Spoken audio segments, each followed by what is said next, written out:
Un saludo muy especial para todos y cada uno de los que están aquí sentados a esta hora, porque si están aquí es porque tienen un interés en las políticas públicas y en la forma en que ellas pueden generar transformaciones en la educación. Pues darle la bienvenida a mis dos panelistas de lujo. Me encanta estar aquí. Voy a tratar de que se me olvide que fui secretaria de Educación y vicealcaldesa de Educación y los voy a tratar de abordar desde otro lugar. Me voy a correr un poquito hacia atrás para poderlos ver. Estamos un poquito como... Bueno, la idea de esta conversación, Guillermo, Julia, es tratar de poner a conversar dos cosas. A mí me pasa todo el tiempo en el mundo de la educación que uno tiene unos paneles donde le hablan como de política educativa, de la ley, de todo, y luego hay otros en los que le preguntan por la educación del futuro y le preguntan por la calidad y parece que son dos mundos. Y aquí de lo que vamos a tratar es de unir esos dos mundos. Es decir, vamos a tratar de pensar, y además estamos en un contexto bien especial, estamos en este momento en la mitad del debate de la ley estatutaria de salud, de educación en el país, una ley que debería ser marco filosófico para la educación del futuro y con la cual hemos tenido múltiples debates en los últimos días, especialmente que tenemos proximidad a los temas de la educación. Sin meterme en el tema de la ley, porque no es el objeto de nuestra conversación, sí es pensar que un país sobre cualquier cosa y un territorio sobre cualquier otra tiene que pensar que la educación esté acorde con la vivencia de ese territorio. Y uno siempre está en el debate entre lo local, o sea, entre el territorio en el que estás, Itagüí, Bogotá, cada uno de esos territorios y los desafíos del mundo. Entonces, la primera pregunta con la que yo quiero empezar es ¿cómo armonizar las realidades territoriales, problemas de acceso, problemas de permanencia, con los desafíos que nos hablan de tecnología, con los desafíos del mundo que nos hablan de la educación para el cambio climático? Bueno, como que uno está con unos desafíos súper lejos, pero lo local y lo territorial tiene unos desafíos todavía no resueltos. ¿Cómo armonizar esas dos miradas y cómo lo han visto ustedes desde cada uno de sus territorios, en Bogotá y en Itagüí? Y eso nos va a dar paso para que nos adentremos un poco en pensar en luego temas de futuro de la educación, calidad, inclusión, formación docente y demás líneas de política. Entonces, empiezo, Julia. ¿Te animas? Claro que sí. Bueno, buenas tardes para todos y todas. Qué gusto que estén aquí dispuestos a escuchar esta conversación y bueno, pues qué gusto estos compañeros de panel. Para responder a esa pregunta, yo quiero arrancar contándoles una anécdota, una historia de algo que me pasó hace poco en Bogotá. Estaba visitando un colegio en una zona rural de Bogotá. Y haciendo la visita, la rectora del colegio nos llevó a la finca. Y ella nos estaba hablando de qué podía aprenderse en la finca, ¿sí? Entonces estábamos hablando de los proyectos pedagógicos productivos, los animales, qué plantas había ahí, en fin, bueno. Y yo me quedé un rato sola con estudiantes que eran más o menos de unos de séptimo y les empecé a preguntar qué era lo que más les gustaba del colegio. Y les voy a contar la respuesta. Sin duda alguna, la clase de inglés y la clase de tecnología. Entonces fue muy interesante porque uno, en principio y en ese contexto y visitando la finca, de pronto, ¿sabes? Le esperaría una respuesta que diga, no, claro, lo que estamos aprendiendo exactamente en la finca y eso me lleva al contexto, pero al tiempo hay que pensar que son nuestros jóvenes que también son ciudadanos del mundo, ¿sí? Y que también están conectados con el mundo. Y entonces decíamos, pues claro que sí, ellos también en su clase de tecnología y hablábamos con la rectora de casos donde podrían tener un club de ciencia que les ayudara a estudiar su entorno, a explicar fenómenos físicos que pasan en su entorno, es decir, que están reconociendo este contexto, que se están imaginando cómo actuar sobre ese contexto, pero que no los desconecta del mundo. Cuando uno ve las competencias que PISA evalúa en ciencias, y vuelvo como a lo global, hay una en particular que a mí me llama mucho la atención, que tiene que ver con cómo podemos recopilar información, analizarla y tomar decisiones con base en esa información. Yo creo que eso es algo que nos aplica en cualquier contexto.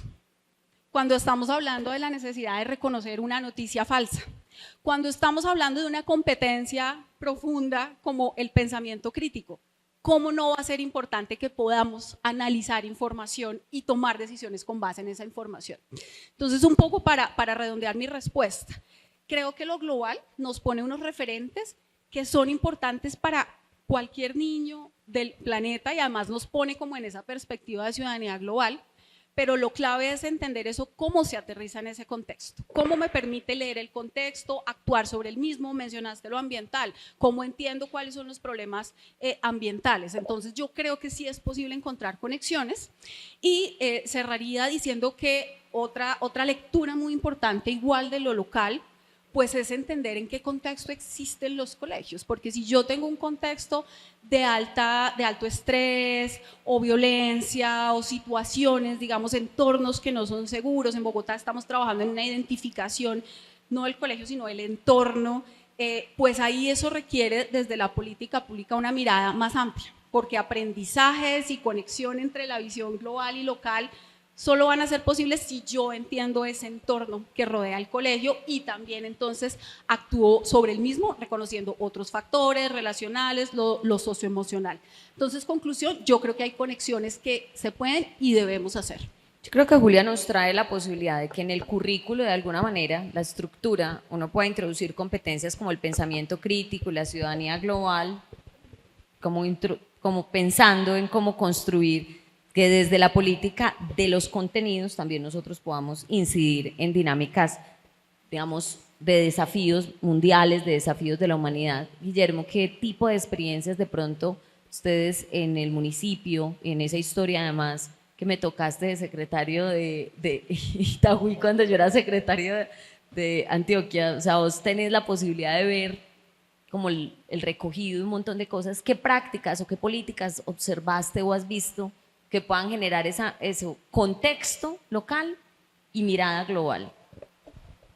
Mira, yo quiero compartir digamos, un caminar por este tiempo en donde hemos tenido la oportunidad de estar en muchas partes, viendo cómo resuelven problemáticas similares en Uruguay, en Argentina, en Inglaterra, en Finlandia, en Bogotá, yo tuve la oportunidad de estar en el Ministerio de Educación como gestor educativo, entonces estuve visitando regiones y viendo cómo se resolvían esas problemáticas, cómo las abordaba la escuela. En todo ese recorrido tuvimos la oportunidad, los directivos de Itagüí, todos los rectores, coordinadores, de hacer gran parte de ese recorrido, pero igualmente de hacerlo en Tauramena. Nosotros estuvimos en Tauramena, en Arauca, y en Tauramena, en una institución educativa que precisamente se llama Siglo XXI.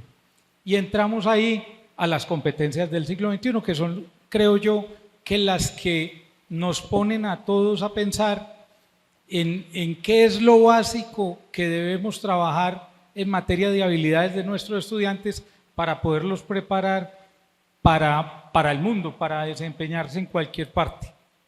Nos encontramos allá con la institución educativa, tenía, digamos, inicialmente, ahora tienen como un recorrido algo así como de 12 años desde que llegó la actual administración, o sea, el rector y su equipo, o el equipo que ha ido madurando, y el rector… ¿Esta visita fue cuándo? Esta visita fue… Casi nos toca quedarnos en Tauramena por pandemia. Por el confinamiento. Cuando Bogotá cerró, que fue un viernes, nosotros llegamos a Bogotá de Tauramena y de Bogotá a Itagüí. El rector concursó y escogió una institución educativa que tuviera todas las problemáticas posibles para él construir un proyecto educativo. Lo primero que él se fijó en sus objetivos fue: yo no le voy a producir trabajadores al campo, al hato, yo no voy a producir bachilleres para que cuiden el ganado, yo voy a producir bachilleres para que sean ganaderos, para que sean científicos, para que desarrollen las habilidades que les permita caminar en cualquier contexto. El rector ha sido reconocido en muchísimos programas de excelencia educativa y ellos tienen una forma de desarrollar las habilidades con el día a día. Entonces todos decimos, bueno, la educación debe ser integral, pero integral la compartimentamos, no la relacionamos con lo fenomenológico, no mira el contexto o gran parte de ella no lo mira y sigue unas líneas de cómo se ha hecho. Así se ha venido haciendo, así estudié yo. Ellos allá tienen una experiencia de valorar todo, allá valoran la puntualidad, la presentación personal, valoran el respeto por lo público, en el cuidado de no dañarlo, pero en el de repararlo también. Y todo eso es valorado, pero valorado en el proceso académico de formación integral. Igualmente valoran los aprendizajes porque están desarrollando estándares y competencias que son nuestros lineamientos para todos y que no nos está diciendo cómo hacerlo. Y él en ese contexto logra en poco tiempo doblar la población. Esa institución educativa oficial, rural, de Tauramena, de Casanare, que me disculpan el comentario, digamos no es Antioquia, no es área metropolitana, no tiene recursos económicos que le permitan desarrollar con más propiedad ciertas decisiones, tiene mejores resultados que la mejor institución educativa de Itagüí, de la que vivimos tan orgullosos. Entonces, aprendimos que es viendo ese contexto. Y entonces ya volviendo a Itagüí, que hemos trabajado un proyecto en esta fase, digamos, de 12 años, en donde ya ve uno que las instituciones educativas están pensando en el contexto también. No más en estos días conversaba con un rector de Itagüí, nos acompaña acá en el auditorio, Ricardo, es una institución educativa de las más grandes, 2.000 estudiantes, como 4 jornadas, mañana, tarde, noche, dominicales, medias técnicas, pero ellos ya están pensando, al lado de la institución educativa tenemos a UTECO, que es la mayor productora de motocicletas del país. Entonces ya están desarrollando una media técnica de mantenimiento de motores eléctricos. Estamos hablando de motocicletas, de patinetas, de bicicletas eléctricas. En esta semana uno de los docentes está haciendo una maestría en eficiencia energética. Entonces llevó la propuesta con el rector, venga, ¿por qué no montamos una media técnica en eficiencia energética? Porque ahora el problema no solo son las fuentes, sino cómo usamos de mejor manera las fuentes energéticas.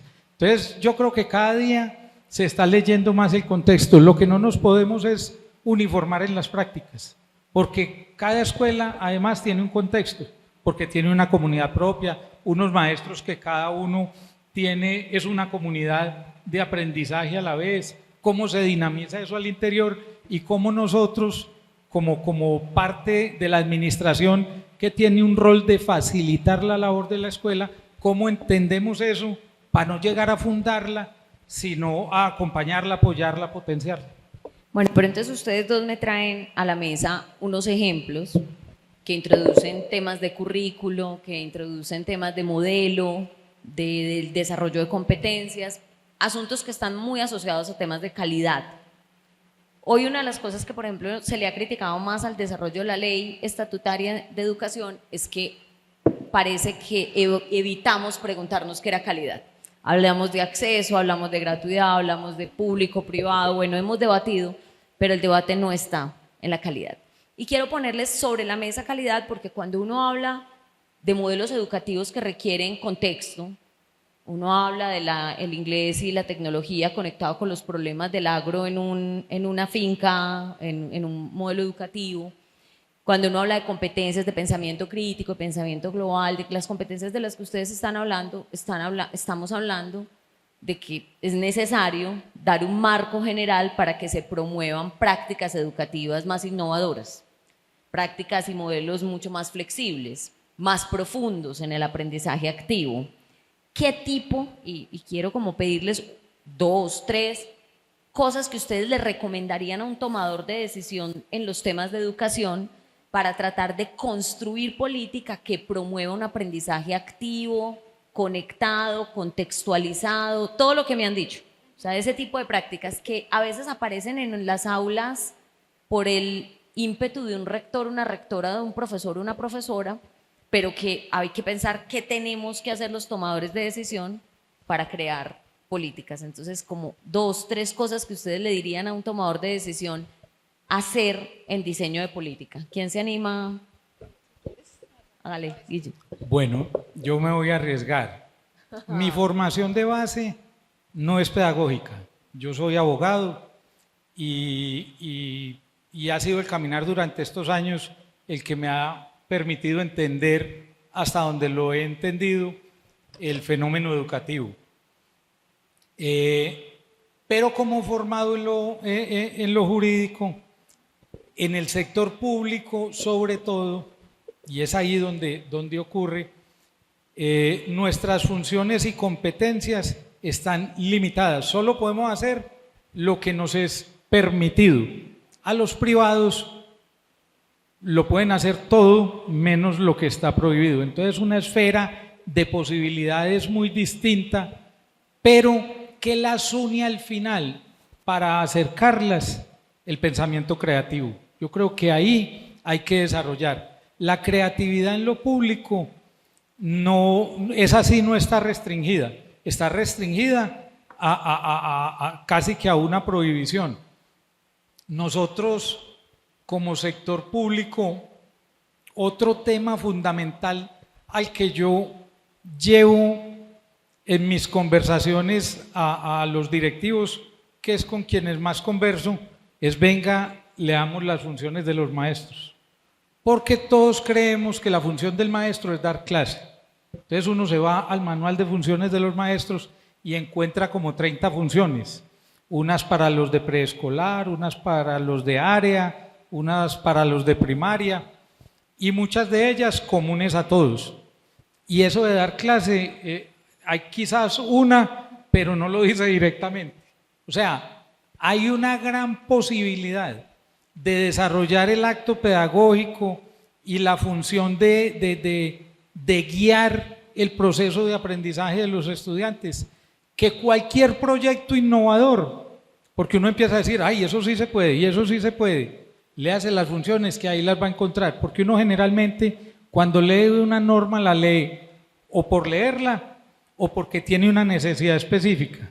Entonces, bueno, cuando usted vaya a desarrollar una actividad creativa desde la educación pública y a pensar en un proyecto innovador, léase ese manual de funciones que ahí va a encontrar todas las estrategias posibles, va a poder encuadrar las contribuciones individuales, va a poder encuadrar el proceso de evaluación docente, va a poder encuadrar las gestiones, las 4 gestiones de la escuela, no va a tener problema, ahí lo va a encontrar. Y otro tema que tratamos de infundir desde Itagüí es vayan a esas pequeñas cosas que buscan que se logre una formación integral.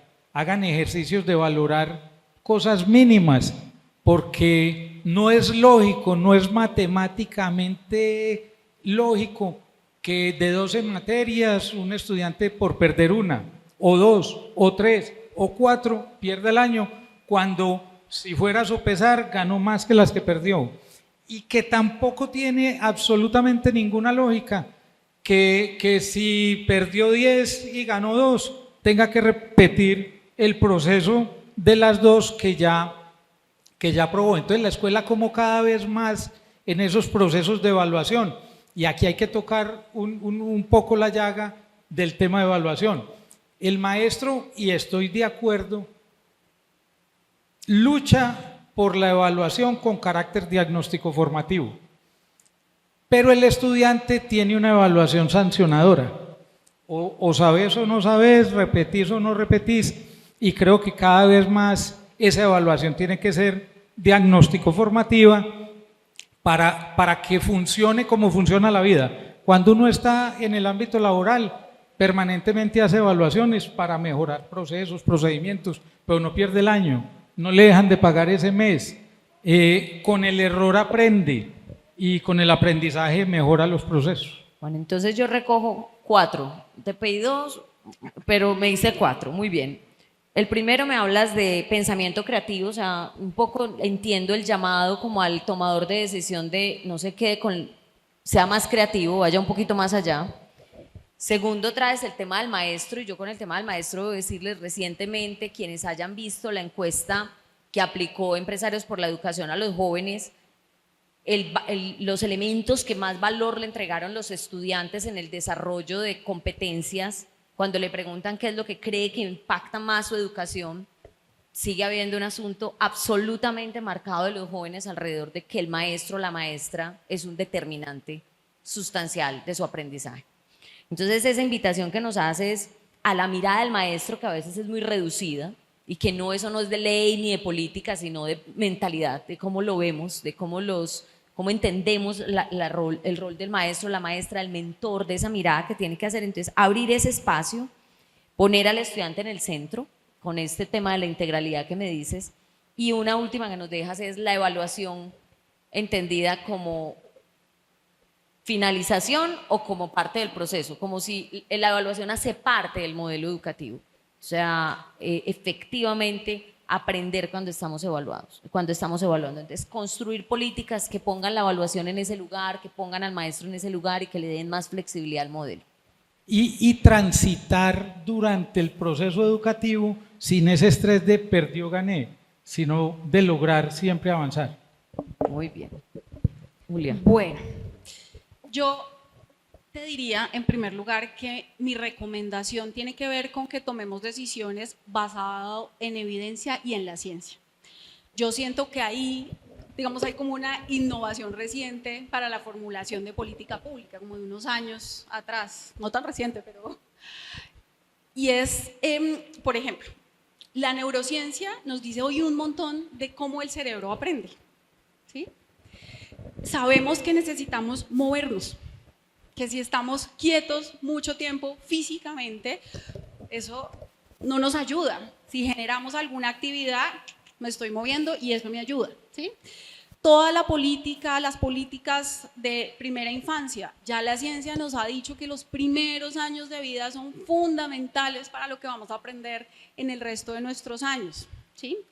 En Francia existe un instituto, que es el instituto que asesora al gobierno, al Ministerio de Educación en la toma de decisiones, y está dedicado en identificar qué prácticas políticas tienen un resultado. Entonces yo creo que esa sería una primera recomendación que yo haría, como irse a cuáles son esos hallazgos y resultados recientes para poder tomar decisiones involucrando eso, tomar decisiones basadas en evidencia y ciencia. Dos, yo creo que hay que elaborar acuerdos alrededor de lo que yo llamo los qués, que me lleva un poco a tu pregunta. Cuando tú decías, estamos discutiendo una ley y al final como que nadie se puso de acuerdo, decimos mejorar la calidad, pero y al final, ¿qué es eso? ¿Qué es eso? Yo creo que hay que elaborar acuerdos de qué es eso. Y pues en este momento en Bogotá, por ejemplo, estamos trabajando en una priorización de aprendizajes. Que esos sean los únicos y que todos tengamos que solo trabajar eso, no. Pero si yo tengo una priorización que me cubra los distintos grados educativos, de pronto con base en eso puedo identificar dónde puedo hacer refuerzos, nivelaciones. Con base en esas priorizaciones puedo identificar un estudiante que termina la básica primaria, qué cosas básicas, mínimas debería alcanzar. Y si no, ¿qué hago para que lo logre? ¿Sí? Entonces yo creo que hay que hacer acuerdos de qué es esa calidad y reitero, no van a abarcar todo, sino que yo los recomendaría más en una lógica de priorización, escoger algunos, poner foco y poder profundizar. Y tercero, lo mencionaron ustedes también, pero el tema de las políticas centradas en el estudiante, pero también decir un poco eso qué es. Porque yo siento que a veces es algo que todos decimos y lo tenemos muy presente, pero ¿y esto qué significa? ¿Cómo lo aterrizamos? Entonces, por ejemplo, hay cosas específicas y vuelvo un poco como a la evidencia y a esa primera idea, el enganche. Si no tenemos estudiantes, voy a decirlo, encarretados con algo que está pasando, ahí no estamos favoreciendo aprendizajes. Entonces, ¿por qué no hablamos de cómo puedo yo generar el enganche? Los retos, resolver retos, esa es una buena alternativa concreta. Ahorita justo arrancamos con una estrategia que se llaman laboratorios creativos para estudiantes de 10º y 11, y todo está organizado alrededor de, lo llamamos macrojuegos. O sea, tú arrancas y se te plantea que lo que vas a estar haciendo aquí es un juego que dura un mes más o menos y ocurre los sábados. Y esos macrojuegos vuelven a los qué aprendizajes yo quiero lograr ahí, listo. Pero entonces empezamos a diseñar cómo alcanzar esos que buscan el enganche. Entonces ahí es donde entra el reto. Entonces, por ejemplo, hay un qué preciso que tiene que ver con lectura crítica. Listo. ¿Cómo? Lo vamos a hacer alrededor de que en equipos empiecen a leer y a crear novela distópica en un escenario realmente retador, distinto, que me pone en ciencia ficción. Entonces, fíjense cómo yo ahí tengo el qué claro y busco cómo que tienen centrado al estudiante, pero dando elementos bien concretos. Quiero lograr enganches, por ejemplo, la parte activa, quiero promover trabajo en equipo, y yo creo que, y es una conversación que me parece abierta, interesante con profes, yo creo que los comos no limitan, cuando a veces decimos, no, es que limitan la autonomía, yo creo que los comos ponen una pista, un piso, y de ahí para adelante se puede crecer muchísimo, pero creo que tener algunos comos también claros, con unos principios claros, ayuda mucho. Bueno, entonces aquí tú nos pones sobre la mesa tomar decisiones con evidencia, hacer acuerdos sobre qué es calidad y cómo entendemos el modelo educativo en sí mismo, el centro del estudiante, con unas cosas muy prácticas. Y eso me introduce a lo siguiente. Ahora les hablaba de la encuesta de Empresarios por la Educación. Una de las preguntas de la encuesta dice que le preguntan a los jóvenes que cuáles son los elementos principales que pueden contribuir a mejorar la educación en el país. El primer punto de mayor marca es mejorando los ambientes de aprendizaje, pero se refieren sobre todo a temas de bienestar y convivencia. Y el segundo punto es tener mejores profesores, con un 45% lo de mejores profesores y ambientes de aprendizaje 59%. Sin embargo, mejorar la metodología de la educación, 0%. Ellos no creen que haya que mejorar la metodología de la educación. Pero miren la lectura, y es que es probable que la metodología se la estén entregando al profesor. Entonces, ¿por qué quiero poner esto? Porque quiero que hablemos de los profesores.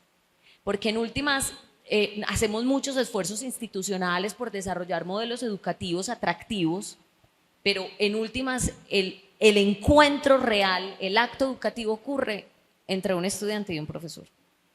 Allí o se materializa el modelo o no se materializa el modelo.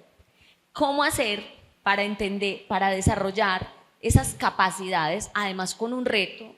Yo no sé si ustedes son profesores, yo soy profesora y me veo confrontada todo el tiempo en la vida con que yo enseño como aprendí. Y entonces mis estudiantes hoy aprenden súper distinto a como yo aprendí. Entonces me toca aprender a mí, aprender cómo él aprende o ella aprende para poder traducirlo. ¿Qué tipo de políticas, qué tipo de accionables podemos tener para poder desarrollar un cuerpo de maestros y maestras, digamos, con esa flexibilidad neuronal, con esa capacidad de aprendizaje y con unas competencias que le permitan, de alguna manera, lo que los jóvenes están esperando? Porque tengan la seguridad que no es que no les importe la metodología educativa, es que se la están poniendo al profesor cuando lo califican. Entonces 0% piensa que se debe mejorar el método, pero el 45%, casi el 50% de los jóvenes están diciendo que creen que el profesor es la variable sustancial. Entonces, ¿qué hacer con esos profesores? Y Julia, empiezo contigo. Listo. No, es que todo esto, lo que estamos hablando y lo que todos soñamos y pensamos y desde la política pública, nada es posible si no estamos trabajando con los profesores. Ese sí es el principio, y estoy de acuerdo con tu conclusión. Yo creo que la respuesta de ponerle 0 a la metodología y un peso alto a los docentes es porque el docente representa claro, es la relación, la interacción, responder preguntas.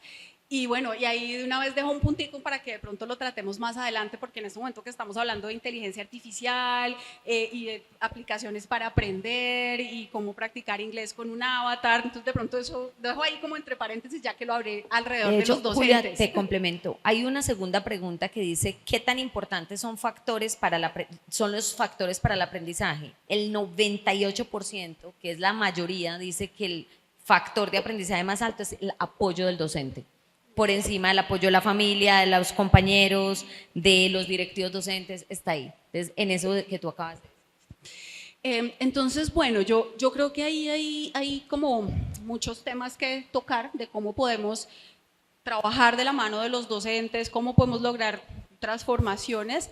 La formación inicial, sin duda, y eso seguramente nos lleva a hablar de las facultades de educación, universidades, las escuelas normales superiores, bueno, en general como la formación inicial. Totalmente de acuerdo con lo que tú planteas, uno como aprendió enseña, entonces ahí hay como un reto importante de cómo aprendemos y comprendemos, digamos, a los jóvenes y niños que en este momento tenemos en nuestras aulas, pero también creo que hay un reto, por supuesto, que tiene que ver con como ese desarrollo profesional continuo y permanente. Yo creo que ahí hay una oportunidad muy, muy grande. Bogotá hizo una inversión muy importante en los últimos 4 años en posgrados y fueron cerca de 3.000 docentes beneficiados de posgrados, la mayoría de ellos en doctorados, y la verdad es que no es tan clara la relación entre ese posgrado, cómo terminó impactándome el aula, ¿sí?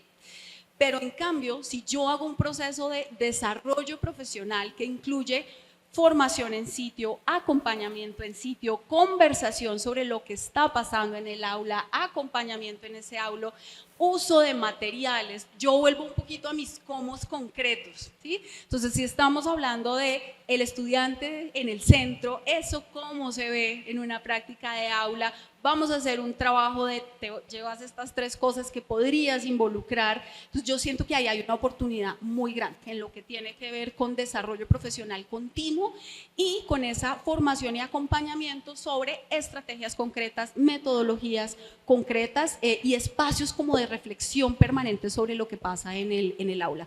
Y perdóname que quiero agregar como una ñapa, porque creo que hay algo en el sector que todos deberíamos, como una mentalidad que siento que todos deberíamos trabajar y como ponernos. Y es que todo lo que hagamos siempre esté asociado a algún indicador de logro que podamos ver si estamos alcanzando o no, ¿sí? Es decir, no solo pensar en los procesos, sino decir este proceso que puede estar siendo sumamente entretenido, motivante, ¿qué me permite lograr? Y desde ahí decir, ¿lo estoy logrando o no? ¿O lo tengo que ajustar? Entonces creo que eso es algo que podemos trabajar también muy de la mano con nuestros docentes, como la idea de incorporar esa idea del logro y desde ahí pues analizar nuestro trabajo y ver qué podemos ir mejorando. Julia, gracias, Guillermo.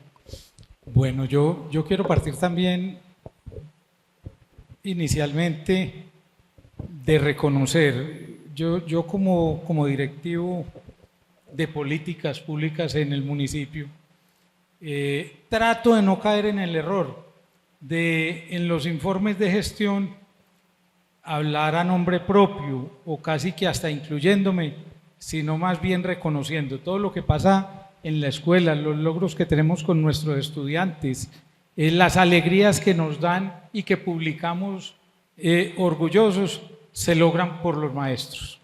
Pero indudablemente nosotros somos un país en vía de desarrollo porque toda la sociedad está en ese proceso. Nuestros maestros, nuestras familias, nuestros directivos políticos, todo el Estado está en ese proceso en vías de desarrollo. Entonces todos tenemos que estar pensando cómo nos evaluamos y qué acciones de mejora debemos emprender. Yo creo que nosotros estamos haciendo ahora un ensayo, esperamos que el año entrante tengamos una escuela normal superior. ¿Por qué? Porque estamos pensando en una palabreja clúster educativo, pero además en un ecosistema educativo. Entonces la pregunta es, bueno, ¿y cómo se están formando los maestros en las universidades? Vamos y revisamos y los académicos consideran que el currículo en las universidades hay que reformarlo para poder que estos maestros tengan la visión del siglo XXI y las habilidades desde la docencia igualmente de poder guiar el logro de las habilidades del siglo XXI de nuestros estudiantes. Entonces creo que ahí nosotros entonces en ese ecosistema pues estamos pensando en que estamos formando unos docentes, que tenemos un ecosistema de innovación educativa en el municipio con diferentes estrategias de innovación institucionales. Para una escuela normal superior poder desarrollarse necesita a la universidad acompañando el proceso. Entonces, los practicantes, los estudiantes, los maestros en formación van a tener un caldo de cultivo bastante rico, que no solo era aquel sistema tradicional, que para mí tradicional no es, tradicional es la innovación, porque se pega a las lógicas de cómo funciona el mundo. A lo que llamamos tradicional, así no funciona el mundo. La gente no aprende porque le enseñan, la gente aprende porque se mete, construye, entiende y relaciona. Entonces, hacer esas reflexiones y las que tú hacías ahorita, que me parecen fundamentales, el tema de la neurociencia, la neuroeducación. Ahí yo recuerdo cuando yo era pequeño que tenía familiares que iban a Estados Unidos y digamos se iban de acá para allá con un quinto de primaria o tercero de primaria, que sabían leer, escribir, no sé qué, y que llegaban allá los compañeritos, no sabían leer, no sabían escribir, que íbamos más adelante, pero más adelante en un afán también como ilógico desde la neurociencia. Entonces, la neurociencia nos habla de unas ventanas del aprendizaje. Bueno, hay unas edades en las que se pueden desarrollar determinados aprendizajes, que hay unos momentos atencionales, o sea, hay que hacer unas pausas activas en el proceso de aprendizaje para enganchar al estudiante, porque si no, ya está pensando en otras cosas y no está concentrado en lo que se tiene como objetivo. Y ahí sí voy yo a los temas, por ejemplo, de evaluación. Entonces, formamos a nuestros maestros, apoyamos la formación de nuestros maestros en especializaciones, en maestrías, en doctorados. Y después la relación resultados no es tan directa, porque además también necesita, digamos, su tiempo. Pero si nosotros lo pensáramos, ahora se pensó en que fuera un criterio de evaluación de la evaluación docente, el de los resultados de los estudiantes, pero un criterio sancionador.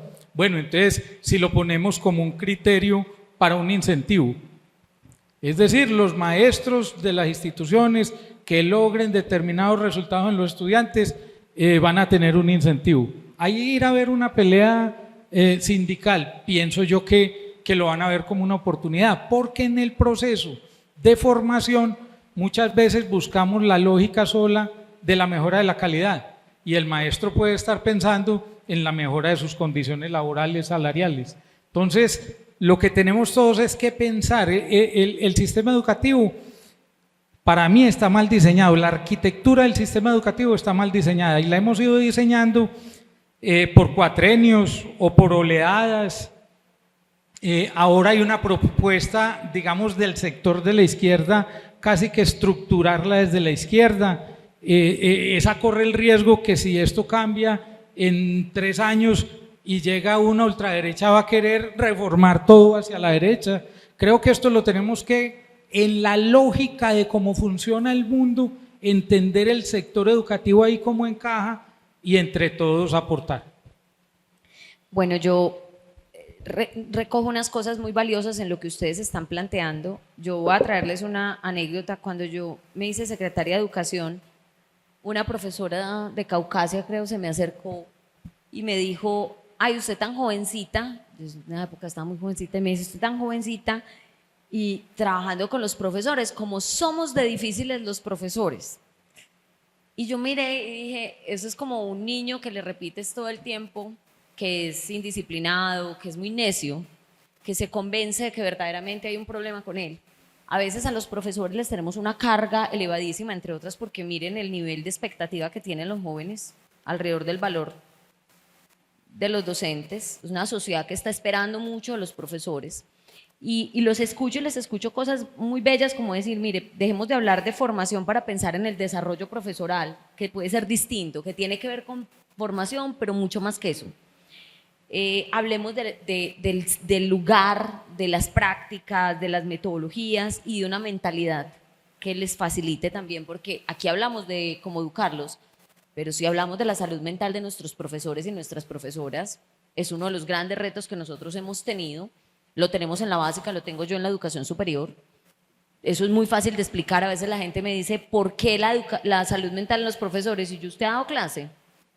No, cuando usted dé clase, usted se va a dar cuenta que usted queda drenado completamente. Drenado, porque usted está entregando su energía, su vitalidad allí. Entonces, pensar en este tema de la mentalidad, el clúster educativo me parece como interesante. O sea, construir un ecosistema que lo nutra. El profesor no es como una flor en la mitad de un cemento. Necesita un ecosistema. El profesor no se hace solo, se hace con el ambiente, con los compañeros, con las comunidades de aprendizaje, conversación. Entonces, me parece muy interesante eso que traes de un ecosistema educativo que nutra a la mirada del profesor, y traes un tema difícil que es el de la evaluación, que yo creo que es la manera como nosotros hoy entendemos la evaluación, tanto para los chicos como para los profesores. Tenemos una mentalidad de una evaluación para el castigo, no para el aprendizaje. Entonces los niños piensan eso, pero los profesores también podemos pensar eso, por eso no nos gusta que nos evalúen. Y no solo esto, yo te digo, mis profesores de la universidad, cada vez que les tocamos el tema de la evaluación, o sea, realmente ahí hay una reacción natural, como a verme. Y con esto quiero como inducir a una inquietud. Ven, te pido un favor. Los que quiera. Para complementar. Porque es que el tema de evaluación es el que nos ha marcado y nos hace dar miedo. Desde chiquitos nos daba miedo perder un examen. Cuando vámonos a las artes. Entonces, hay un grupo de teatro que está ensayando una obra, la está montando, y el día de ponerla en escena, el día de llevarla al público, es un día fuerte pero emocionante. Es decir, hay temor, pero hay alegría. Queremos ser evaluados, se las queremos mostrar y que les guste. Así debería ser la evaluación, que no generara, pues el susto sí, pero que no dependa la vida de ella, que no dependa el año de ella, que no dependa llegar a la casa un castigo, otro. Claro que yo te voy a decir que hay que compensar los dos niveles, porque yo que los recibo en la universidad, cuando no aprendieron a perder, cuando no aprendieron que es que uno también pierde cosas, hay una cosa complejísima para nosotros, que es la tolerancia y el rigor. Y eso me introduce una pregunta que me encanta, y es, a veces el aprendizaje activo, inspirador, estos modelos del estudiante en el centro, toda esta belleza a la que a nosotros nos gusta tanto hablar, la vemos súper distante del rigor, la disciplina, el ritmo, la evaluación. O sea, y se los digo porque en la construcción de currículo, cada vez que uno dice, no, es que entonces los grupos tienen que ser pequeños, entonces la evaluación tiene que ser flexible, entonces todo es como fantástico y una experiencia. Y parece que elimináramos la frustración, y la frustración también hace parte como el aprendizaje. ¿Cómo definir modelos de esa magnitud que puedan tener el estudiante en el centro, el aprendizaje inspirador, sin renunciar a que hay unas competencias que un niño, una niña, un joven tiene que desarrollar en resiliencia, en frustración, en capacidad de logro? ¿Cómo mitigar esas dos cosas? Porque los oigo muy animados en cosas muy bellas, en la evaluación para el aprendizaje, la flexibilidad. ¿Cómo se conecta eso con el rigor, con la estructura, con el pensamiento reflexivo y crítico? Yo traigo el ejemplo del siglo XXI en Tauramena. Entonces parece que regalaran mucha cosa, porque les valoran llegar temprano, les valoran ser respetuosos, les valoran llevar los materiales de trabajo a la escuela, les valoran que hayan trabajado y se hayan esforzado en la escuela. Lógicamente les valoran la llegada tarde, les valoran también, digamos, el maltrato al compañero y el no respetar, valorar y cuidar lo público. O sea, se valora hacia los dos sentidos todo. Yo creo que esas cosas le generan valor al proceso. En ese colegio valoran tantas cosas que uno inicialmente podría pensar, hombre, yo creo que le están regalando, pero después los evalúa el ICFES en una prueba estandarizada y salen como los mejores. Entonces ahí desarrollaron capacidades, competencias de las que esperamos que como mínimo logremos que todos nuestros estudiantes logren, en el contexto además. Yo pongo un ejemplo, un grupo de investigación de estudiantes de Itagüí que vive en una zona bastante contaminada por partículas del aire, por las unidades móviles, los motores, y se dedicaron a desarrollar con lo que recogían del aire unos marcadores. Y estas niñas, pues ahí yo no aprendí física, yo no aprendí química, poca estadística, porque me la enseñaban sin contexto, me la enseñaban a través de fórmulas y de un aprendizaje irreflexivo. Yo tengo un hermano que creo que desde que nació es superdotado y él entendía todo y lo relacionaba. Yo creo que esa fue su clave de la superdotación.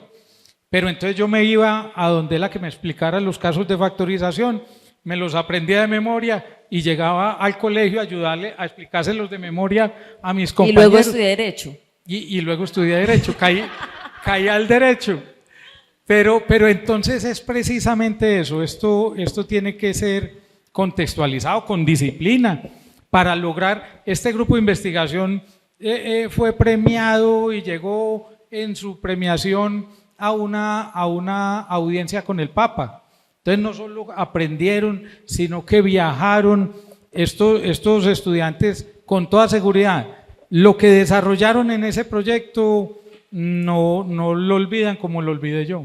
Es una educación con contexto y que el rigor esté sujeto a ese ejercicio del problema. Y con disciplina. Mira, los factores asociados de los que hablabas ahorita, uno, según el estudio TERCE, de los determinantes es la falta de participación de las familias en el proceso de la escuela. Pues bien, les voy a decir dos ejemplos que ocurrieron en Itagüí. También con el rector que nos acompaña, que estoy aprovechando, venga para acá, y de la charla. A las llegadas tarde las empezaron a valorar y los maestros, no, venga, pero entonces les vamos a dar la... Y la queja era que llegaban tarde y como llegaban tarde no aprendían o no dejaban avanzar porque habría que retomar. Entonces el rector les decía, bueno, y ya teniéndolos a la hora que es, usted no va a aprovechar ese tiempo para que tengan más aprendizaje o solo es lo regalado por llegar temprano. Entonces mire que la estrategia no era un regalo, además se valoraba la disciplina y se tenía más oportunidad de aprendizaje. Muy bien. A ver, Julián. Bueno, yo creo que yo vuelvo a mis qués, porque yo creo que si uno tiene claro cuáles son esos acuerdos de qué es eso, cuáles son esos indicadores del logro que quiere alcanzar, cuáles son esas metas por las que está trabajando, usted puede hacerlo con las metodologías de las que hemos hablado, soñadas, fuera de lo convencional, pero si los qués están claros, yo sobre eso vuelvo y decido, ¿sí? Lo estoy logrando, logré esa meta que me había propuesto, ok, puedo seguir con esta propuesta distinta, innovadora, pero si no lo estoy logrando, eso me debe llevar a revisar qué está pasando. Entonces yo creo que si uno tiene esos acuerdos como claros y trabaja sobre eso, eso ya le pone rigor. Y cuando hablábamos de esas recomendaciones de política pública, creo que me faltó una y entonces voy a atar con lo que estás mencionando de la evaluación. Hemos estado revisando un tema de evaluaciones formativas estandarizadas, que es algo que han implementado en muchos lugares del mundo, que son evaluaciones cortas, otra vez tienen que ver con aprendizajes priorizados, evaluaciones que al principio del año se pueden hacer en 15, 20 minutos, porque otra vez es algo priorizado, yo quiero saber cómo está su fluidez lectora puntualmente, ¿sí? Arranco con eso a principios de año y ese resultado me da muchas pistas de qué debo trabajar, cómo, y lo puedo hacer otra vez al final del año para ver si lo logré o no. Entonces yo creo que hay un cambio también, no solo del sentido, digamos, de esa evaluación final cuando tú decías la obra de teatro y para pasar o no, sino otra vez como un real termómetro para tomar decisiones. Pero eso también implica un cambio de mentalidad. El otro día estábamos hablando de esto con un equipo de colegas, incluido un equipo de directores, y lo estaba presentando en las mismas palabras que lo estoy presentando ahorita, como un termómetro que me ayudara a saber al principio del año, al final, sin ninguna, digamos, consecuencia punitiva, realmente formativo, y decían, creo que nos toca empezar a trabajar primero a entender eso qué es para ver si queremos hacerlo o no. Entonces, definitivamente hay un trabajo gigante alrededor de la evaluación, pero creo que es otro elemento de política pública, no tenerle miedo a medir, y medirnos nosotros, y medir las políticas públicas y los programas, y también poder decir, esto nos está saliendo mal. Entonces, creo que es para todos un llamado alrededor de podernos evaluar. Sí, evaluar siempre, evaluar siempre. Yo quiero cerrar el otro ejemplo que quería poner de la familia y la falta de participación de las familias. Vea. Tenemos una institución educativa rural, se llama Los Gómez. En esta institución educativa, en más incidencia, las familias todo el fin de semana están de parranda, digamos, en la fonda cerca a la institución educativa y todo el fin de semana. Y cuando más estudiantes faltan a la escuela es los lunes, porque es el reflejo de todo el desorden del fin de semana, no pudieron comer o pelearon en la casa, el papá o la mamá o el tío o el del frente borracho no dejó dormir, y las familias no asistían a las escuelas de padres o a las reuniones de padres. Le pusieron punto a la asistencia. Bueno, los padres que vengan a la reunión de padres les vamos a poner unos punticos, que después esos puntos se utilizan de manera estratégica. Y la reunión es el lunes a las 6. Y la reunión es el lunes a las 6. ¿Nosotros qué queremos hacer con la educación? Transformar la sociedad. Estos pelados, ¿qué hacían todo el fin de semana? Pa, no tome más, pa, venga que ya está tarde, pa, vea que no va a lograr ir a la reunión el lunes.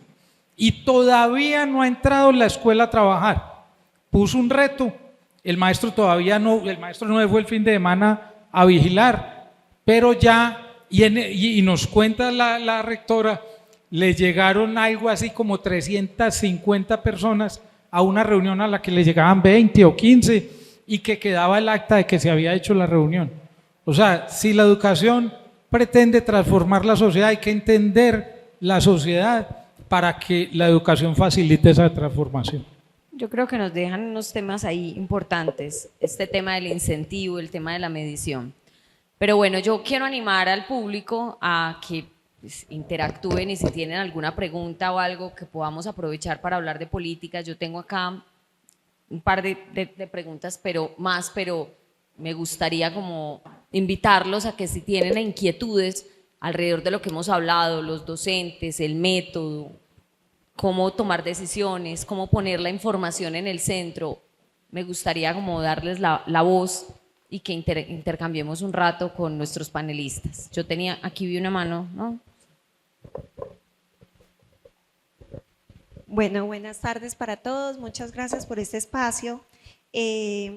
Muy interesante lo que comentan y muy de acuerdo en muchas cosas, en otras muy en el punto que mencionaba la rectora de ese manejo de la frustración, porque me preocupa mucho el rol de los colegios hoy al rol que tuvo el colegio en mí, ¿cierto? En mi generación o en mí personalmente, porque si bien yo tenía a mi mamá en casa, hoy en día los padres son muchos más ausentes en la formación de los estudiantes porque ambos trabajan y el colegio tiene menos protagonismo al que tenía antes. Entonces como que la formación de los jóvenes no está en cabeza de nadie, por decirlo de alguna forma.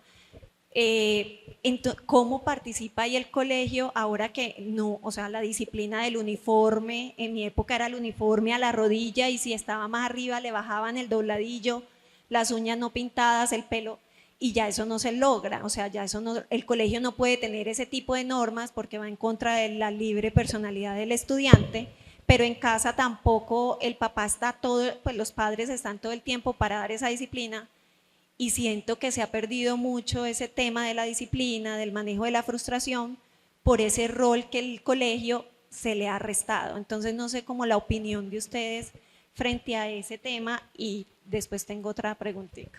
Le te voy a dar la palabra, pero les voy a dar un dato. Volviendo a la encuesta que les decía de los jóvenes, les preguntan qué factores consideras que son importantes para el éxito educativo. El 69% dice el mérito, que significa esfuerzo, dedicación y trabajo duro. O sea, no es que los jóvenes no quieren ni el esfuerzo, ni siquiera que no le otorguen valor. ¿Por qué lo pongo? Porque esto de alguna manera nos tiene que tumbar a veces a nosotros mitos. Y es también cuál es la expectativa de un joven y de un niño en un proceso de formación. Que claro que es la diversión, la inspiración, que pasar, pues disfrutar el aprendizaje, pero reconocen que el mérito, el esfuerzo, el trabajo es significativo. Entonces, ahora sí, cuando te escuché me acordé de ese dato. A nosotros nos dejó muy felices en la universidad ese dato en particular. Yo creo que todos debemos recordar que igual hay una tarea frente a nuestros niños y jóvenes que sí es aprender a tener límites y a respetarlos, digamos, porque al final eso es lo que nos permite a todos vivir en sociedad, ¿no? Hay reglas que tenemos que cumplir. Y es verdad que hay muchas cosas que han cambiado, lo que tú dices, hace unos años, pues hoy hay cosas que serían ya como una falta de respeto, en fin, pero la idea de fondo de seguir aprendiendo a respetar límites es importante. Y quiero traer a colación la discusión que está en este momento como tan de moda con los celulares, con el uso de los celulares. Si es prohibición absoluta, si la solución es prohibición absoluta, porque listo, la evidencia nos habla de afectaciones serias a la salud mental, entre más temprano un niño tenga acceso a un teléfono, más, digamos, dice que le cuesta manejar situaciones, la misma frustración, satisfacción rápida, la evidencia está clara. Pero la pregunta es, entonces, ¿nos vamos al extremo de la prohibición total o será que aprendemos a poner límites y reglas que tenemos que hacer cumplir? Y esa puede ser una oportunidad precisamente de aprender a poner un límite. De pronto entonces el celular es que no se usa en la clase, ¿sí? Y hay un parqueadero de celulares.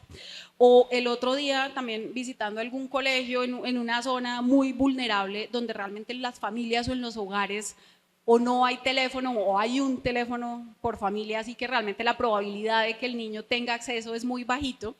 Pero hay una biblioteca público-comunitaria y hay unas tabletas y los niños pues pueden ir a usarlas porque, reitero, en su casa no la tienen, entonces no es un riesgo. Y van y la usan, pero tiene un uso controlado, es un tiempo controlado, ¿sí? Entonces yo sí creo que sigue siendo importante como el tema de definir límites, de hacerlos respetar, porque, reitero, es parte de nuestra formación para poder vivir en sociedad. Y totalmente de acuerdo contigo que esto es un tema compartido. También cuando se está hablando como del tema del celular y dicen es que es en los colegios donde se va a prohibir y es en los colegios y en los colegios, un momento, ¿y en la casa qué pasa? En la casa también debe haber un límite y unos momentos en los que ya no se toca más el teléfono. Entonces yo creo que sí hay como un llamado a aprovechar muchas oportunidades para darle fuerza a esta idea de respetar límites, establecerlos y hacerlos cumplir. Sí, yo también pienso que el punto no es hagámosle despacito, que no se estresen, que no se esfuercen, que no vean que al merecimiento hay que llegar a través de un caminar y no de una decisión del bolsillo del papá o de la mamá. Pero yo traigo acá una experiencia personal.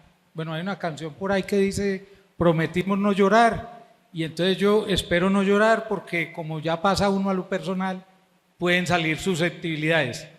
El hijo mío estudiaba en un colegio privado, una finca, campestre, democrático el colegio, respetuoso de las libertades, pero además también con buenos resultados, o sea, un poco menos estresante.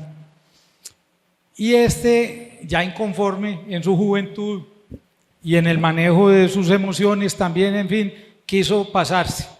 Como me ha escuchado hablar a mí tanto de los viajes y de los colegios, me dijo, yo quiero ir a tal colegio.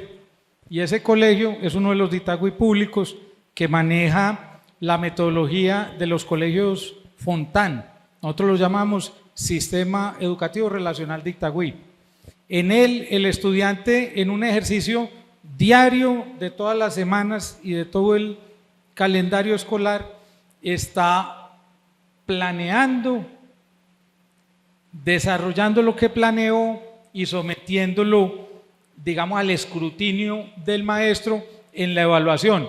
En una evaluación que además el estudiante propone, vea, yo quiero exponerle esto de manera verbal, yo quiero componer una canción para explicarle lo que yo entendí. En fin, hay muchas posibilidades en la evaluación y se pone de acuerdo con el maestro.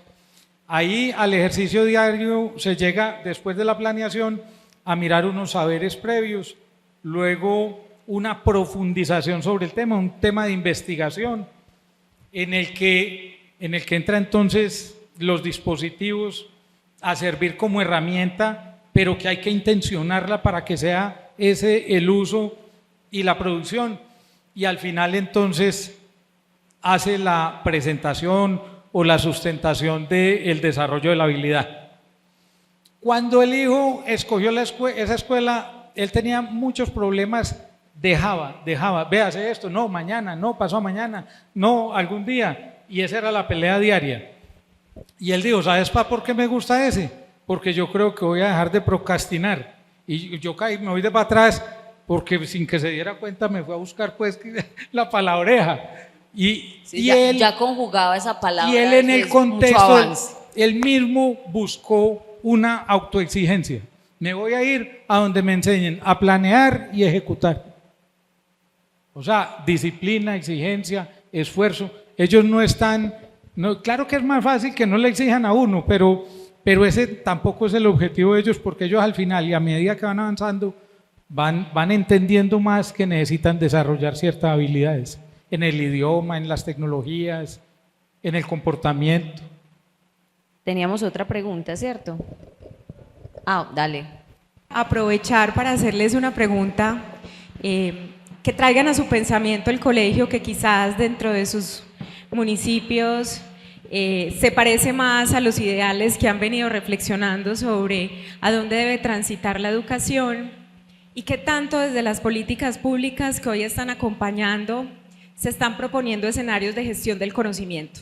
Qué tanto esos colegios que hoy tienen buenas prácticas, que algunos son individuales de maestros talentosos que están haciendo y implementando grandes ideas, otros que pueden ser más institucionales, que están siendo acompañados por directivos docentes, realmente desde la política pública, porque ustedes tienen un reto inmenso. Yo soy rectora de 9 colegios, pero ustedes tienen 10 colegios, 20, 30, 40, 50, 100 colegios.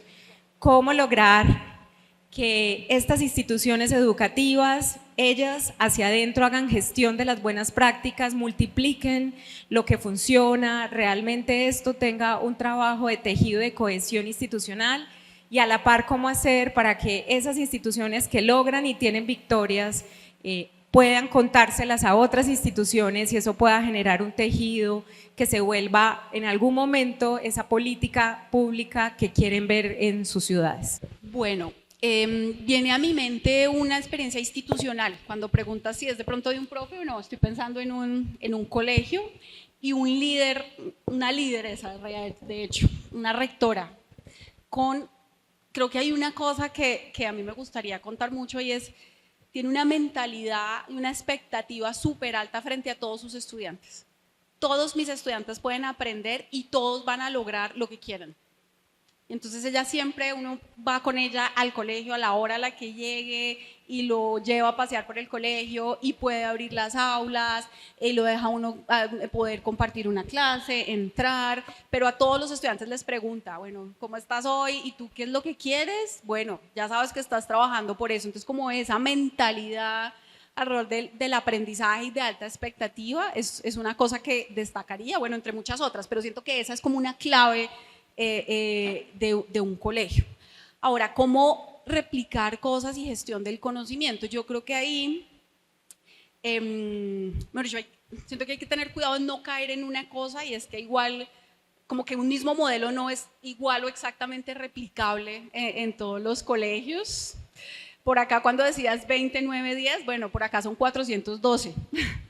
Entonces, sí, es como difícil, pero tampoco puede ser el extremo en que cada uno entonces que es imposible replicar una cosa en otro porque estás en otro contexto. Creo que tampoco es el extremo.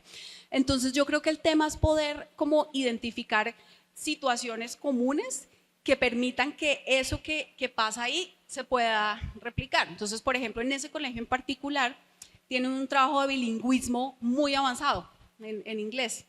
Es un trabajo de muchos años y trabajan con un líder de bilingüismo.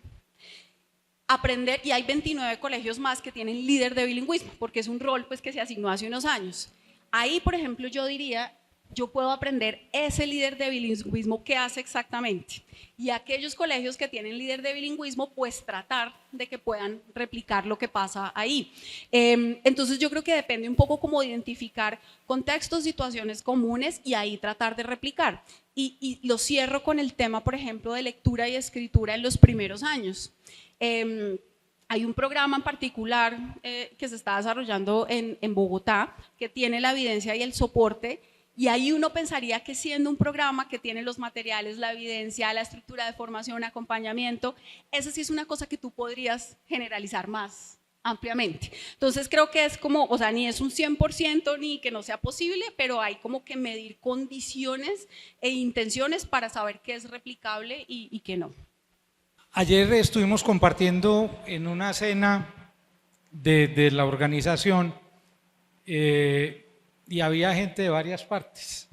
Nos presentaron dos personas que venían de la Universidad de Harvard y recordé yo que al principio de mi caminar estuve en una cumbre de líderes de la educación, por la educación en Bogotá, y llegó un expositor de la Universidad de Harvard a hablarnos de liderazgo y de liderazgo institucional. O sea, ellos no toman el liderazgo como el liderazgo del rector, el liderazgo del coordinador, no, del rector con su rol, del coordinador con el suyo, del maestro en su aula, del estudiante con su proyecto de vida y cómo lograr permear, digamos, de la manera más eficiente posible el tema del liderazgo. Yo creo que ese sería un punto. Nosotros luego de ello tuvimos la fortuna de tener en un proceso de formación con empresarios por la educación a todos los rectores en rectores líderes transformadores, que después fuimos y caminamos una parte de coordinadores líderes transformadores. Allí hubo remesones académicos, mentales, de paradigmas, etcétera, y ha habido un recorrido por el tema de la innovación en el sistema educativo. Y otro ropaje que ha tenido toda la propuesta que se ha desarrollado en Itagüí, que a veces es muy ladrilluda, pero que permite esa gestión del conocimiento, es que las instituciones nuestras han transitado por sistemas de gestión de la calidad. Inicialmente algunas con el EFQM, que es el modelo, digamos, europeo, que busca la excelencia, pero no para llegar a ella, sino para que una vez esté en ella, se pueda crecer más a través de un aprendizaje comunitario, por decirlo de alguna manera, o empresarial, etcétera. Y el sistema de gestión de la calidad que tenemos con la norma ISO, que en este caminar también se ha logrado identificar una norma específica para el sector educativo. Pero allí entonces, ¿cuál ha sido la victoria? Que se han estandarizado procesos, que se ha documentado las prácticas de las gestiones escolares y que cuando haya un remesón como el que ahorita estábamos conversando, que llega al sistema como cambiar el 20% de la planta docente directiva, eso no rompa todos los esquemas y volvamos como a fundar la escuela o fundarla cada que haya un cambio de un líder como el rector o en el aula de un líder como el maestro. Entonces creo que ahí hay ciertas posibilidades, han habido ciertos desarrollos. Tengo un par de manos levantadas, ¿tú también, cierto? Voy a partir de una anécdota de un proceso que estamos llevando para llevar a la pregunta. Estamos facilitando la institución educativa para que se desarrolle un proceso de investigación. frente a cómo a través del área social se está fortaleciendo o no los ODS. ¿Listo? Entonces, hay un equipo de personas que está incidiendo en la escuela, bregando a evaluar qué está pasando en las áreas sociales en noveno, frente a la formación, el desarrollo de ODS en los chicos. Hasta ahí todo muy bien. Pregunta la maestra después de 4 o 5 sesiones: rector, estoy muy preocupado, no voy a poder alcanzar las competencias propuestas para el grado noveno, porque ese espacio donde está interviniendo el otro agente me está quitando tiempo para desarrollar las competencias. Casi me voy de para atrás. Entonces le pregunto yo, vení, revisemos, ¿están trabajando el agua? Sí, rector, pero es que el agua yo lo tenía propuesto en el 4º periodo. ¿Está trabajando el tema de ríos? Sí, pero es que eso era tal. Y seguimos, evaluamos cada uno de los ODS que estábamos trabajando. Allá voy a lo siguiente, ahora la pregunta: ¿cómo hacer para quitarle el miedo a los maestros, generar creatividad, entender que si bien existe un plan de estudio, si bien existen unas competencias básicas a desarrollar, ¿cierto? El aula, el espacio de formación son pretextos. O sea, las competencias son pretextos que estamos buscando para desarrollar otras competencias, las del siglo XXI, en nuestros estudiantes. ¿Qué tenemos que hacer? Y la complemento con un último comentario que tiene que ver con la evaluación docente hoy.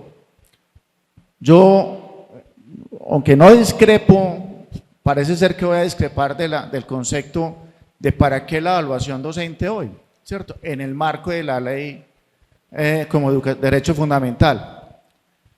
Yo sigo insistiendo que estamos aumentando mucho la brecha, ¿cierto? Es evidente la brecha que existe entre lo público, lo privado y lo público en educación, y entre lo urbano y lo rural en educación. A mí cada vez que uno mide, esa brecha como que se expande un poco más.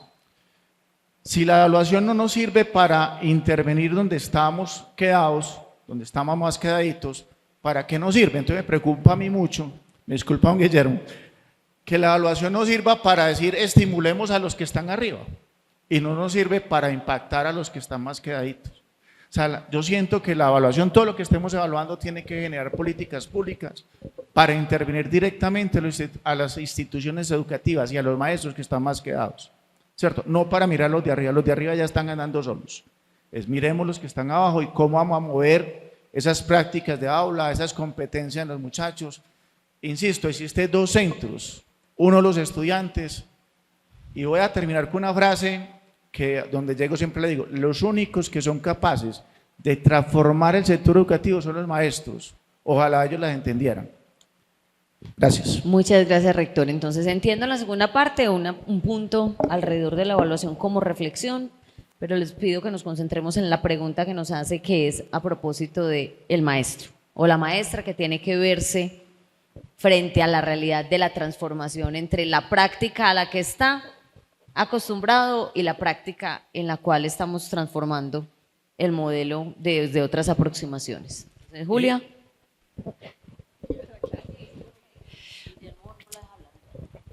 Voy a empezar con una respuesta que es un poquito coloquial, porque esa pregunta es un poquito como también que es primero si el huevo o la gallina, ¿no? Porque es por dónde comenzar. Porque, bueno, recuerdo cuando la Fundación Compartir, el premio Compartir al Maestro, que seguramente muchos recordarán, y ahí en la Fundación nos preguntábamos cómo empezar a aumentar la valoración de los docentes. Entonces, primero aumento la valoración y así traigo a otros profesionales, o primero traigo a otros profesionales y después entonces aumenta la valoración, como por dónde empezar patrones de cambio. Y al final creo que es que no hay una única respuesta y toca trabajar en muchos frentes, digamos. Una forma de hacerlo es empezar a trabajar con estas personas que llamamos como quienes son más cercanos al cambio y están dispuestos a empezar con ellos. Siempre hay personas que están más dispuestas a lanzarse y a hacer un cambio. Poder identificarlas y empezar con ellas es una forma de empezar a romper ahí paradigmas. Una vez tiene uno un grupo que ya empezó, eso puede empezar a crecer, a convocar a otros. Entonces yo creo que esa es una forma de hacerlo. Dos, yo creo que a veces hay que retar como directamente a quien dice no, ¿por qué no? Venga, hagámoslo, hagamos por esta vez y después hablamos a ver cómo nos ve. Entonces yo creo que la idea de retarnos alrededor de los cambios, pero de estar dispuestos a después hablar de ellos es importante. Tres, yo creo que hay una cosa en gestión del cambio que siempre recomiendan y es hablar con franqueza.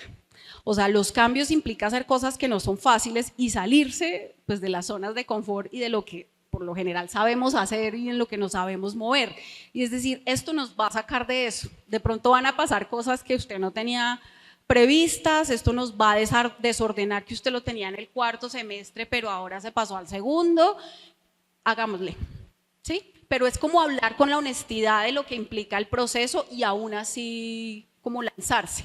Y por último diría que es un cambio que implica acciones a distintos niveles, porque usted como directivo dice, pues yo ¿qué hago? Bueno, usted ahí, estamos hablando por ejemplo de esa alternativa de empezar con algunos y desde ahí motivar cambios, es un nivel directivo, pero creo que también nos llama a los formuladores de política, ¿cierto? Uno poder decir con tranquilidad, es que también en este proyecto lo vamos a hacer distinto y no pasa nada si la explicación del fenómeno del niño lo vemos antes y no al final del año.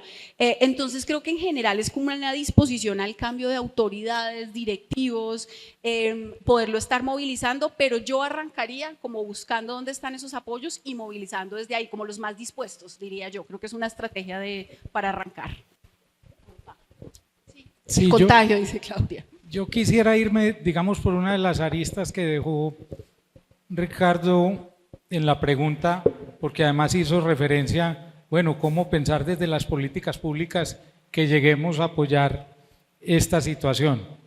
Y que además yo creo que hacía parte del discurso, del hilo conductor del panel, y bueno, las políticas públicas sí están sirviendo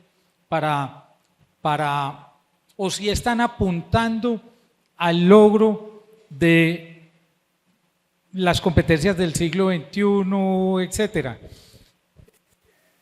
Yo diría que sí, de manera inicial. Es decir, el discurso académico, el discurso pedagógico, cada vez más está de acuerdo en lo que debemos hacer para mejorar los aprendizajes de los estudiantes, desde el desarrollo de la autonomía, lo que hablamos de la neurociencia, lo de entender al estudiante, entender el fenómeno de las competencias emocionales. Pero entonces si nosotros nos vamos a ver el plan decenal de educación y los retos que plantea el plan decenal de educación, le vemos coherencia con las metas que tiene el objetivo número 4 de los ODS, en las metas que plantea para el desarrollo de una educación de calidad y con equidad. Entonces vemos ahí que hay una coherencia, miramos los documentos de los académicos y vemos que hay cierta coherencia.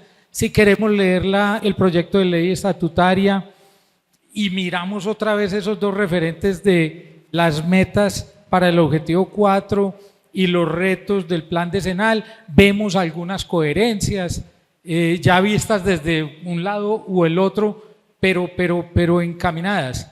Yo que creo que nos está faltando la decisión de hacerlo, el tema de impregnarle la creatividad, la innovación al proceso, la relación con la vida y algo de lo que siempre estaremos quejándonos en el sector, sobre todo público educativo, los recursos económicos, los recursos físicos, los recursos humanos y su cualificación, pero todo eso requiere una responsabilidad estatal, del Estado local, del Estado regional, del Estado nacional, de los empresarios, de la universidad, del sistema, que todos tomemos, bueno, ya sabemos qué es, pero siéntense todos así en fila y los 40 y pasen que ya estos no aprendieron, estos sí, y sigue el tema que sigue.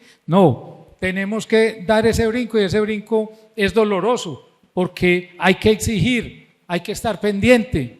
A mí me da risa porque ahora cuando entraba me encontré con 3 profes y a manera de charla me dijeron, ¿qué hubo? Vino a correr lista a ver si habíamos venido. Eso es charla, pero es realidad. Es realidad no porque viene a correr lista, sino porque está ahí en el inconsciente, en el imaginario. Hola, ¿cómo están? Pues hablo desde un lugar, yo no soy educadora, trabajo aquí en Cosmo, en comunicaciones de narrativa y me interesa pues mucho la educación por este trabajo que ejerzo, pero también porque soy madre de una hija de 3 años y aspiro a que ella esté muy interesada también como por la propia educación que va a vivir pues durante su vida. Entonces mi pregunta es, ¿de qué manera los estudiantes desde el contexto del colegio pueden tener injerencia en las políticas públicas sin esperar a que pasen a la universidad o a que sean adultos o a este tipo de contextos para que ya tengan una injerencia directa? Lo pienso porque los estudiantes son los que están viviendo ese día a día con el maestro, están viviendo las decisiones que directivas y el sistema educativo toman sobre sus vivencias, pero tal vez no están ellos participando en esa toma de decisión. Entonces pongo como ejemplo la experiencia universitaria reciente, la Universidad Nacional, pues todos conocemos lo que acaba de pasar, el Consejo Estudiantil y los estudiantes tuvieron una fuerza muy, muy grande para tomar la decisión del rumbo de su propia educación. Entonces, en una experiencia de un colegio incluso privado y público, me interesa mucho esto porque en un colegio privado, por ejemplo, pues ya están dispuestas las directivas, pero los estudiantes no pueden decidir quién quisiera que tuviera esa visión sobre su educación, y lo mismo en los colegios. No sé si eso es posible en edades ya más grandes, pues desde 9º a 11, pero esa es mi pregunta. Si nos vamos a buscarlo a la mayoría de las normas del sistema educativo, no lo vamos a encontrar como que no es permitido, va el personero de pronto, el representante estudiantil, no recuerdo en este momento al consejo directivo, del cual yo hice parte y poca atención me prestaban. Pero donde sí lo vamos a encontrar, y ahí es donde tiene que entrar la creatividad, es en la Constitución Política de Colombia. Colombia es un Estado democrático y la democracia tiene cierta reglamentación, pero cierta vivencia. Si el colegio entiende eso y escucha hasta donde es posible escuchar, también el estudiante está en un proceso de formación, no va a ser él el que plantea todo lo que ocurra al interior, pero si la escuela hace ejercicios democráticos de manera permanente, más fácil va a encontrar la ruta. Nosotros desarrollamos un proyecto, se llama Comunidades de Aprendizaje. En él lo voy a resumir, me voy a ir a la actuación educativa que habla del tema, y es la convivencia escolar. Ellos tienen un modelo dialógico de prevención y atención del conflicto y hacen un ejercicio reflexivo semanal, uno al entrar de la semana y uno al finalizar la semana, en donde se ponen de acuerdo con ciertas normas y al terminar la semana evalúan y hacen propósito para la que sigue durante todo el año. Ese es un ejercicio democrático de la disciplina y la convivencia escolar. Y con eso se logran mejores resultados y es un factor fundamental, nos lo leíste ahora en el tema del aprendizaje de los estudiantes, no la convivencia,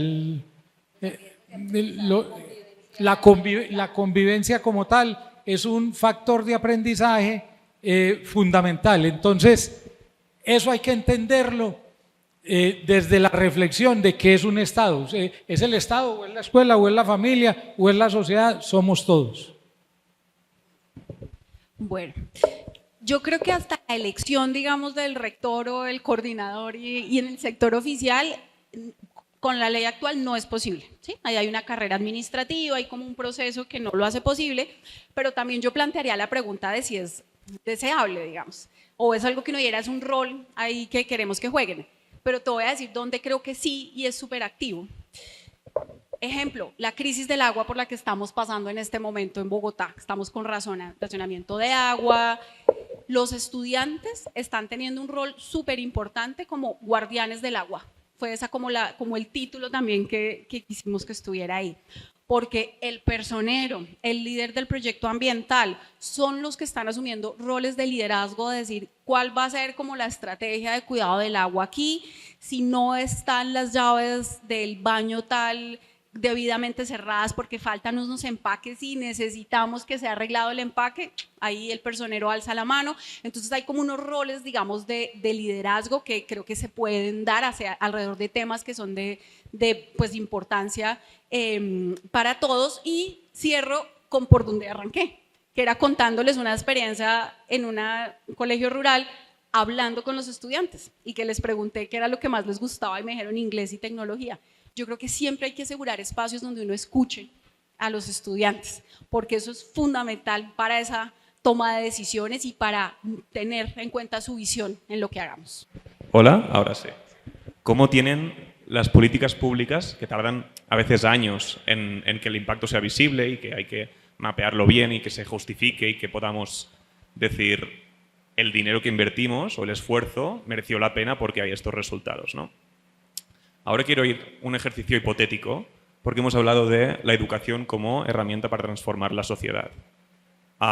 Si un extranjero o un observador viene aquí en 20 años, ¿qué es lo que debería observar que ahora mismo no está observando todavía? Bueno, 20 años.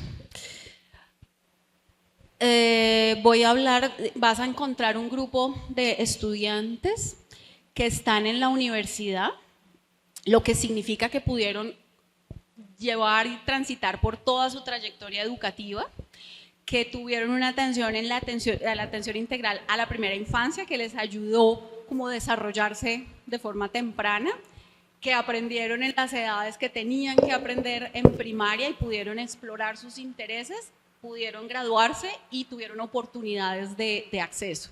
Y sobre todo yo diría que vas a encontrar estudiantes que pudieron formular un proyecto de vida teniendo distintas alternativas y pudieron decidir de manera acorde con su proyecto de vida y están construyéndolo. Diría eso en 20 años, pensando en niños que tal vez no han nacido o que están muy bebecitos y que queremos pues que tengan todo este proceso educativo. Bueno, yo concluiría con ello, pero con un antecedente. Y me disculpan, pero ese extranjero estuvo hace 12 años en Itagüí y vino hoy acá y encontró que en Itagüí no había jornada única y ya el 65% de los estudiantes están en jornada única. No tenían alimentación escolar y la tienen. Teníamos media mega de internet en cada sede educativa y hoy tienen 1000. No había sino lo que llaman, que yo no lo llamo así, educación tradicional, y hoy hay más de 6 modelos en el que están transitando el 80% de las instituciones educativas. Y se va hoy y vuelve dentro de 20 años, estoy de acuerdo con tu visión y con una conclusión a la que él llegaría, y es que en educación todo tiempo pasado no fue mejor. Y con esta frase que me parece que es bien bella y es la que nos da el espíritu de que la educación es capaz de transformarse también a sí misma, a pesar de que todos digamos que vamos muy lentos y que estamos igual, nunca estamos igual, o sea, seguramente podemos transformarnos más rápido, pero algunos elementos, me parece que ustedes nos dan conceptos que se repitieron mucho. Uno, pues claramente los maestros, las maestras, el poder del desarrollo que ello significa, el corazón en el que están. 2, seguramente los estudiantes. El rector nos decía ahorita, ese acto educativo que pasa por el corazón de un profesor y de un estudiante, el estudiante en el corazón. 3, un llamado como a la flexibilidad y a la creatividad con las políticas, es decir, construir políticas que permitan modelos también más flexibles y un poco más creativos. Esa pregunta sobre la libertad y el rigor y el modelo inspirador de aprendizaje activo, ¿dónde está? En esa tensión, el rol de las familias, la evaluación, particularmente me llamó la atención, la verdad, que la evaluación fuera tan relevante en esta conversación, más allá de la discusión de la ley estatutaria, pero me parece que es una oportunidad bella. La evaluación hace parte del proceso formativo de nuestros estudiantes, también debería ser parte del proceso reflexivo de los que somos profesores, entonces me parece muy llamativo ese elemento. El ecosistema educativo, o sea, cómo nutrir un ecosistema que no solo dependa del acto educativo, sino como de todos. Un asunto que destacaste sobre los acuerdos de medición de logros, o sea, cómo llegar a acuerdos sobre lo que es importante y además luego medirlo. Eso nos daría herramientas para tomar decisiones, el liderazgo institucional para poder jalonar como procesos, y creo que al final un gran reto que siempre deja la pregunta que hacía Melissa, y es la sistematización de los modelos. Yo creo que esa es la gran pregunta que uno siempre tiene: ¿hasta dónde, qué y qué es posible y qué no?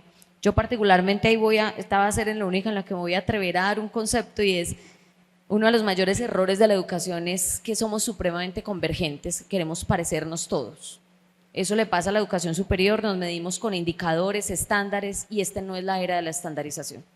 Esta no es la era de eso, esta es la era del algoritmo. Hay que descubrir la belleza de cada institución y sacar la belleza de esa institución. Yo no me puedo parecer a otra, no me quiero parecer a otra. Si me preguntas a mí como rectora de una universidad, digo, mi mayor error sería pensar que me quiero parecer a otra universidad.